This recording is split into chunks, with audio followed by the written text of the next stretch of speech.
crazy. Get ready to enter the twilight zone of modern economics. We work for some of that currency's support. What wealth is your time? But we trade away moments of our lives, hour by hour, day by day, year by year, for numbers that somebody printed on pieces of paper or just typed into a computer. Now those numbers represent our blood, sweat, tears, labor, ideas, and talent. We are what gives the currency its value. But here comes the really cruel joke. We work hard so that we can save some of that, so that we can pay the tax collector in the United States, it's known as the IRS.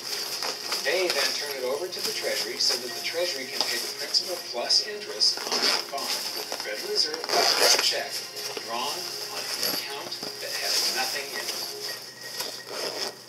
Now let's do a recap on this section. This is where the system begins to rob you and I on a massive scale. Much of our taxes are not